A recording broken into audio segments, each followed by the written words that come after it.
Assalamualaikum warahmatullahi wabarakatuh.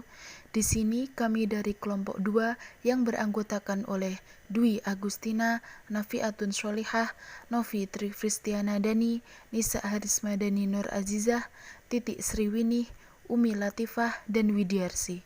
Di sini kami akan membahas mengenai isu perlindungan konsumen mengenai jual beli online.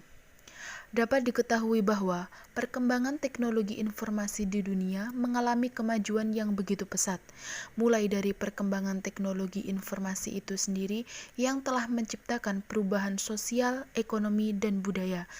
Salah satu bentuk perubahan ekonomi adalah pada kegiatan jual beli online.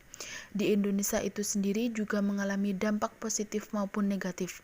Salah satunya yaitu menimbulkan permasalahan hukum terkait dengan penyampaian informasi dalam transaksi tersebut. Dalam hal ini, pihak yang merasa dirugikan yaitu adalah pihak konsumen. Namun tak jarang juga pihak produsen juga perlu dilindungi haknya. Di sini kami akan membahas dan menguraikan materi tersebut. Sering sekali kita mendengar tentang jual beli online. Sebenarnya apa sih yang dimaksud dengan jual beli online itu? Jual beli online ialah transaksi yang dilakukan oleh dua belah pihak tanpa bertemu langsung untuk melakukan negosiasi dan transaksi jual beli yang dilakukan melalui alat komunikasi seperti chat, telepon, SMS, web, dan sebagainya. Jual beli online bisa dikategorikan jual beli yang tidak tunai. Mengapa seperti itu? Karena biasanya dalam sistem jual beli online, ketika terjadi kesepakatan antara kedua belah pihak, penjual dan pembeli, maka penjual tersebut akan meminta untuk dilakukan pembayaran. Setelah itu, barulah barang yang dipesan akan dikirimkan. Baik, selanjutnya saya akan menjelaskan mengenai hukum jual beli online. Jadi, hukum jual beli online itu ada dua. Yang pertama, menurut negara dan undang-undang.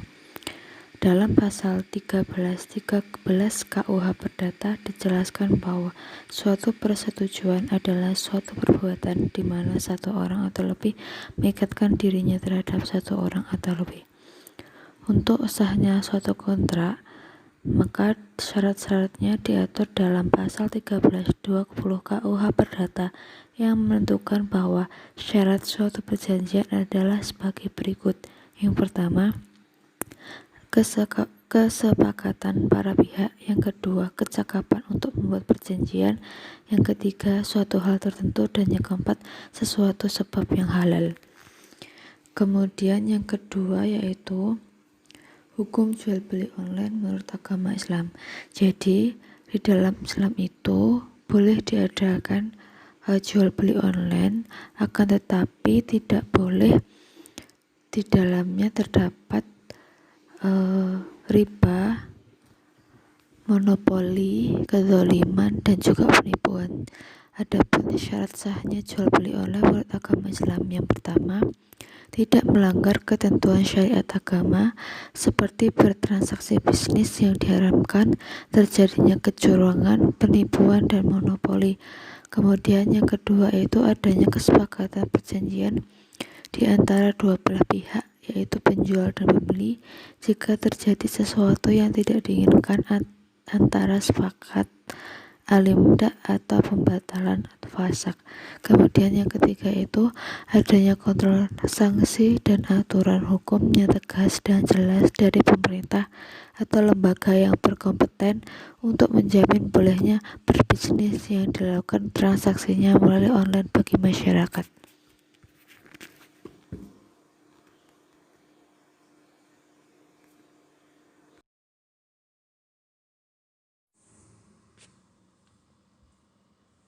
Yang selanjutnya yaitu adapun keharaman bisnis online karena beberapa sebab.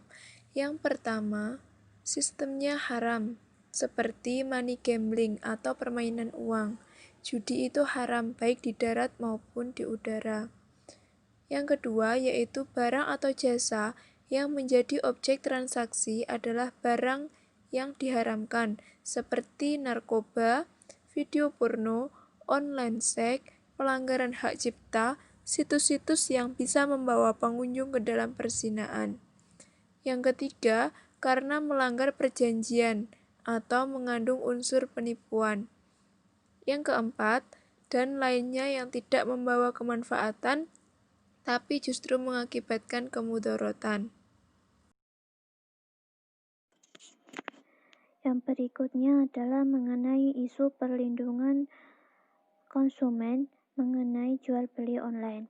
Kasus yang pertama adalah berita tentang ratusan orang yang tertipu jual beli emas di Facebook. Kasus penipuan jual beli logam emas mulia emas Atam melalui media sosial Facebook memakan korban hingga ratusan orang dengan total kerugian puluhan miliar.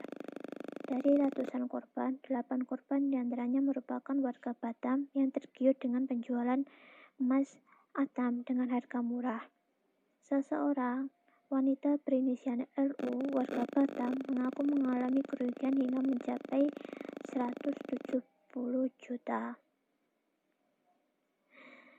Dari kasus ini, saran yang dapat diberikan oleh pemateri adalah sebaiknya untuk masyarakat jika ingin membeli barang-barang berharga seperti emas, hendaknya membeli di toko offline terpercaya. Jika ingin membeli emas secara online, harus lebih berhati-hati dan jangan mudah tertipu dengan iming-iming harga murah, dan pastikan kebenaran produk tersebut dengan melihat teliti dari pelanggan dan tanyakan produk tersebut secara mendetail kepada penjual.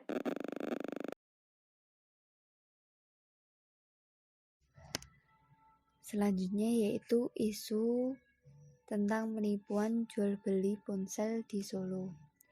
Kepolisian Lawe Solo mengamankan pelaku penipuan dengan modus jual beli online di lintas provinsi. Pelaku diketahui bernama Doni Hariawan, warga Cakung, Bandung. Bermula ada laporan dari warga Lawean, Aditra Prabandari, yang menjual ponsel miliknya kepada pelaku melalui situs online. Pelaku menemui korban ke rumahnya untuk mengecek ponsel. Setelah cocok dengan harga, korban pun memberikan nomor rekening kepada pelaku. Setelah itu, pelaku menunjukkan bukti transferan melalui SMS. Setelah itu, pelaku membawa pergi ponsel milik korban. Setelah dicek, ternyata uangnya belum masuk. Bukti transferan yang ditunjukkan pelaku ternyata palsu. Pelaku sudah beberapa kali melancarkan aksi penipuan tidak hanya di Solo, tetapi juga di Semarang, Jawa Tengah. Dari pengakuan pelaku, hasil penipuan tersebut untuk memenuhi kebutuhan sehari-hari. Dari penangkapan pelaku, polisi berhasil mengamankan 2 handphone atau HP yang merupakan hasil dari kejahatan. Yang selanjutnya, peran pemerintah terkait isu jual beli online. Pemerintah sendiri sudah mengatur undang-undang terkait isu jual beli online, yaitu Undang-Undang Nomor 7 Tahun 2014 tentang perdagangan. Dikatakan bahwa setiap pelaku usaha yang memperdagangkan barang dan atau jasa dengan menggunakan sistem elektronik wajib menyediakan data dan atau informasi secara lengkap dan benar. Setiap pelaku usaha dilarang memperdagangkan barang dan atau jasa dengan menggunakan sistem elektronik yang tidak sesuai dengan data dan atau informasi, dan penggunaan sistem elektronik tersebut wajib memenuhi ketentuan yang diatur dalam Undang-Undang Informasi dan Transaksi Elektronik. data dan atau informasi perdagangan melalui sistem elektronik paling sedikit harus memuat identitas dan legalitas pelaku usaha sebagai produsen atau pelaku usaha distribusi, persyaratan teknis barang yang ditawarkan, persyaratan teknis atau kualifikasi jasa yang ditawarkan, harga dan cara pembayaran barang dan atau jasa dan cara penyerahan barang.